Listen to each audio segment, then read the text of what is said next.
தென்பெண்ணையாறு நதியை தேடிய நமது பயணத்தில் இது 4வது வாரம். கடந்த 3 வாரங்களாக நாம் இந்நதியின் நீர்க்கதைகள் குறித்து விரிவாக பார்த்து வந்துள்ளோம். இந்நதியின் நீர்த்தேக்க பகுதிகள், நீரோட்ட பகுதிகள், இந்நதியின் மேல் கட்டப்பட்டுள்ள அணைகள் என பல கோணங்களில் நாம் இந்நதியை குறித்து ஆராய்ந்து வந்துள்ளோம். இன்றைய நிகழ்ச்சியில் தென்பெண்ணையாறு நதி சொல்லக்கூடிய புராதன கதைகள், தென்பெண்ணையாறு நதியின் கரையோரம் அமைந்துள்ள திருக்கோவில்களை குறித்து காணவிருக்கின்றோம். சாத்தனூர் அணை தொடங்கி கடலூர் நகர் வரையிலான தென்பெண்ணையாற்றின் கடைசி கட்ட பயணத்தில் சிறு தூரத்திலேயே பல திருக்கோவில்கள் அமைந்துள்ளன.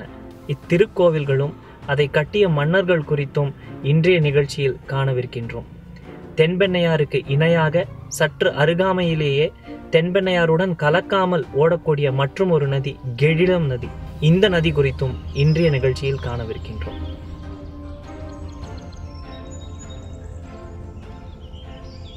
தென்பெண்ணையாற்றின் ஆன்மீக கதைகள் என்று ஒரு பயணம் மேற்கொண்டால் பிரமிப்பில் மூழ்கிவிடுவோம் நாம்.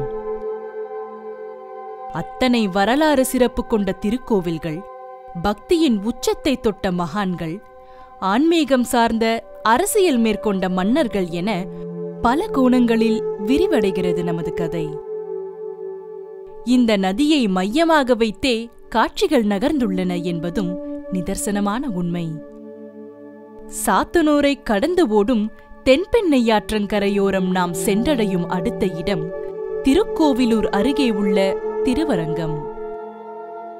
திருவரங்கத்தின் புராதன வரலாற்றின் அடித்தளமே தென்பெண்ணையாறுதான். சோமுகன் என்ற பலம் வாய்ந்த அரக்கன் பூலோகம் மற்றும் சொர்க்கலோகத்தை தனது கட்டுப்பாட்டில் வைத்துக் கொள்ள பல அட்டூழியங்களை கட்டவிழ்த்துவிட அதை எதிர்கொள்ள முடியாமல் தேவர்கள் தவித்தனர். உச்சகட்டமாக பிரம்மதேவனை சிறைப்பிடித்து அவரிடம் இருந்து வேதங்களை சோமுகன் பறிக்க விஷ்ணு பகவானின் உதவியை நாடி தேவர்கள் படையெடுத்தனர். அதைத் தொடர்ந்து விஷ்ணு பகவானுக்கும் சோமுகனுக்கும் இடையே கடும் போர் சண்டை மூண்டது. தனது முழு பலத்தையும் விஷ்ணு பகவானுக்கு எதிராக பயன்படுத்தி சோர்ந்து போன சோமுகன் நீரின் அடியில் சென்று ஒளிந்து கொண்டார். மத்ஸ்ய அவதாரம் எடுத்த விஷ்ணு பகவான் நீரடியில் சென்று சண்டையிட்டு சோமுகனை வென்று வேதங்களை மீட்ட இடம் இந்த திருவரங்கம். வைணவ ஸ்தலங்களில் மிக முக்கியமான ஒன்றாக கருதப்படும் இந்த புண்ணிய ஸ்தலம் அமைந்துள்ளது தென்பெண்ணையாற்றங்கரையோரம். திருவரங்கத்தின் ஆன்மீக சிறப்பை அறிந்து வியந்து நமது தென்பெண்ணையாறு பயணத்தை தொடர்ந்தோம். நாம் அடுத்து சென்றடைந்த பகுதி திருக்கோவிலூர். காலங்கள் மாற முக்கியத்துவமும் மாறும் என்பதற்கு சிறந்த உதாரணம் திருக்கோவிலூர். பழங்காலங்களில் தமிழகத்தின் முக்கிய நகரங்களில் ஒன்றாக விளங்கிய திருக்கோவிலூர் இன்று நம் மாநிலத்தின் மற்றொரு ஆன்மீக சுற்றுலா ஸ்தலம் என்ற அடையாளத்தை மட்டுமே தக்க வைத்துள்ளது. மதுரை, காஞ்சி, தஞ்சை, திருக்கோவிலூர் என்ற அந்த பட்டியல் இன்று முற்றிலும் மாறி உள்ளது. சைவம், வைணவம் என்ற இரண்டும் பாகுபாடின்றி வளர்ந்த இடம் திருக்கோவிலூர். இங்கு கிழக்கில் அமைந்துள்ள வீரட்டேஸ்வரர் ஆலயம் புகழ்பெற்ற சிவஸ்தலங்களில் ஒன்று.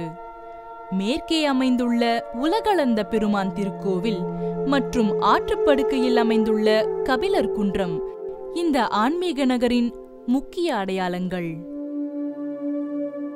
சங்ககால தமிழின் முக்கிய கவிகளில் ஒருவர் கபிலர். தமிழ் மொழியின் மீது அளவு கடந்த பற்று கொண்ட இந்த கவியின் படைப்புகள் இன்றும் பிரமிப்பூட்டுபவை. இவர் பாரிவள்ளலின் நம்பிக்கைக்கும் அன்பிற்கும் உகந்தவர். பாரிவள்ளலின் மறைவிற்கு பிறகு அவரின் மகள்களாகிய அங்கவை, சங்கவை ஆகிய இருவருக்கும் கபிலர் பெரும் பாடுபட்டார். மன்னர் பாரியின் போர் தோல்வி மற்றும் மறைவு கபிலரை பெருமளவு பாதித்தது. வடக்கிருத்தல் என சொல்லக்கூடிய சங்ககால சபத முறைப்படி தனது உயிரை கபிலர் இந்த குன்றில் துறந்தார்.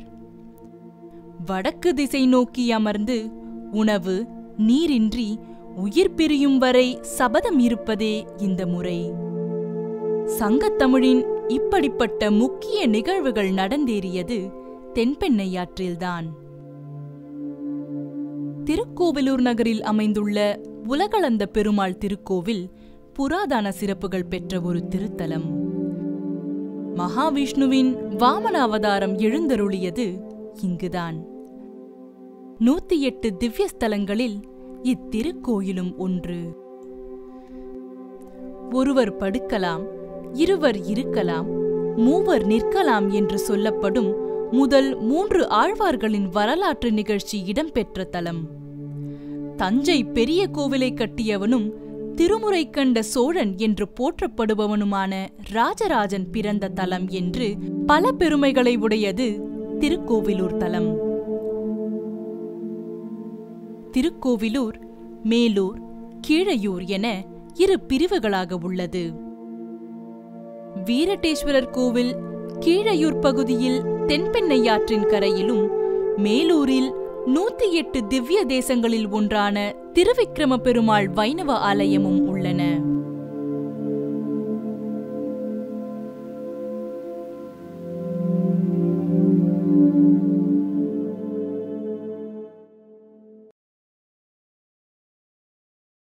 திருக்கோவிலூரில் தென்பெண்ணையாற்றின் புராதன சிறப்புகளைத் தொடர்ந்து நமது ஆய்வு பயணம் கெடிலம் நதியை நோக்கி செல்கிறது.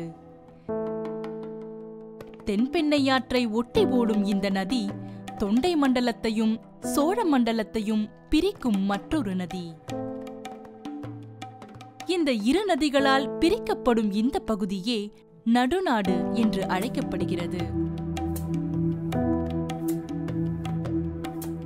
கள்ளக்குறிச்சி வட்டம் சங்கராபுரம் அருகே தோற்றமெடுக்கும் கெடிலம் அவ்வட்டத்தின் கிழக்கு நோக்கி 8 கிலோமீட்டர் தொலைவு ஓடி திருக்கோவிலூர் வட்டத்தில் புகுந்து அரியூர் வரை கிழக்கு நோக்கி பாய்ந்து பின்னர் வடகிழக்கு வளைந்து செல்கிறது.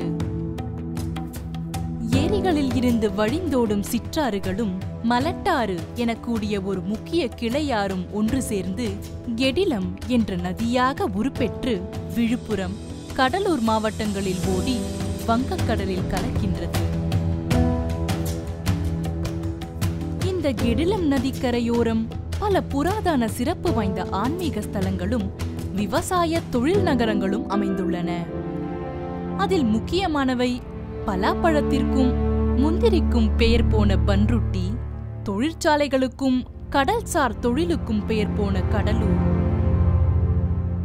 பாடலீஸ்வரர் திருக்கோவில், சைவ புகழ் பாடும் திருவந்திபுரம், திருமாணிக்குழி, திருவெண்ணைநல்லூர், திருநாவலூர், பரிக்கல் என பல ஆன்மீக ஸ்தலங்களும் இந்த நதியின் அருகே இதை மையமாக வைத்தே அமைந்துள்ளன. தேவாரம் பாடிய ஆசிரியர்களான நம்பிரான் தோழன் என சிறப்பித்து கூறப்படும் சைவ சமய நாயன்மாரான ஸ்ரீ ஆலால சுந்தரமூர்த்தி நாயனாரும் மருள் நீக்கியார் எனப்படும் அப்பர் திருநாவுக்கரசரும் பிறந்தது இக்கெடில நதிக்கரையின் திருநாவலூர் மற்றும் திருவாமூர் கிராமங்களில்தான். அப்பர் திருநாவுக்கரச நாயனார் கிபி 7ஆம் நூற்றாண்டு தொடக்கத்தில் தமிழ் மொழி ராஜ்யங்களில் பக்தி இயக்கத்தை வளர்த்த சிவனடியார்களுள் ஒருவரும் 63 நாயன்மார்களில் ஒருவரும் ஆவார். நாயன்மார்களில் பல்வேறு பெயர்களை கொண்டவர் இவர். இந்த ஆன்மீக இலக்கிய மகான் பிறந்து வளர்ந்தது இந்த கெடில நதிக்கரையோரம்தான். கெடிலம் நதியோரம் நாம் சென்றடையும் அடுத்த ஆன்மீக திருத்தலம் திருநாவலூர். இங்கு அமைந்துள்ள திருநாவலேஸ்வரர் கோவில் கெடில நதியின் வடகரையில் அமைந்துள்ளது. இவ்வாலயத்தின் ராஜகோபுரம் 5 நிலைகளுடன் காட்சி தருகிறது. பார்க்கடலை தேவர்களும் அசுரர்களும் கடையும் பொழுது உண்டான ஆலகால நஞ்சை சிவபெருமான் உண்டார். ஆலகால நஞ்சு விந்தாக மாறி பூமியில் விழுந்து நாவல் காடாக மாறியது. அவ்விடமே திருநாவலூர் என பெயர் பெறுகிறது. இது ஒரு திருப்புகழ் ஸ்தலம். இத்தலத்து திருமுருகப் பெருமானை அருணகிரிநாதர் தனது திருப்புகழில் பாடியுள்ளார். சோழ மன்னர்களின் ஆதிக்கத்தில் இருந்து வந்துள்ள இப்பகுதி அவர்களின் களவீரர்கள், யானைப்படை உட்பட இராணுவ படைகள் மற்றும் தளவாடங்களின் பணிமனையாகவும் செயல்பட்டு வந்துள்ளது. திருநாவலூரின் கதையைத் தொடர்ந்து நமது கவனம் திருவெண்ணெய்நல்லூரை நோக்கி. ஒரு ராஜகோபுரத்துடனும் 2 பிராகாரங்களுடனும் அமைந்துள்ளது. கோபுரம் கடந்து உள்ளே நுழைந்தால் சுந்தரர் வழக்கு நடந்த வழக்கு தீர்த்த மண்டபம் உள்ளது. இறைவன் சிவபெருமான் சுந்தரரை தடுத்தாட்கொண்ட சிறப்புடையது இத்தலம். தலத்தின் பெயர் திருவெண்ணெய்நல்லூர் என்றும் கோவிலின் பெயர் அருட்டுரை என்றும் பதிக்கத்தில் குறிப்பிடப்பெறுகிறது. இந்த திருத்தலம் தென்பெண்ணையாற்றிற்கும் கெடிலம் நதிகளுக்கும் இடையே அமைந்துள்ளது. இப்படி புராதன கதைகள் மட்டுமன்றி அண்மை வரலாறும் இந்த நதிக்கு உண்டு. பேரரசன் 3ஆம் ராஜராஜனை சிறை வைத்து சோழ பேரரசனை வியக்க வைத்த கோப்பெருஞ்சிங்கன் சேந்தமங்கலம் கோட்டை கட்டியாண்டது இந்த நதிக்கரையில்தான் என்றும், தமிழ் மண்ணில் கால்பதித்த ஆங்கிலேயர்கள் முதலில் கோட்டை கட்டியது இந்த நதியின் முகத்துவாரத்தில்தான் என்பதும் வரலாற்று ஆய்வாளர்களின் கண்டுபிடிப்பு.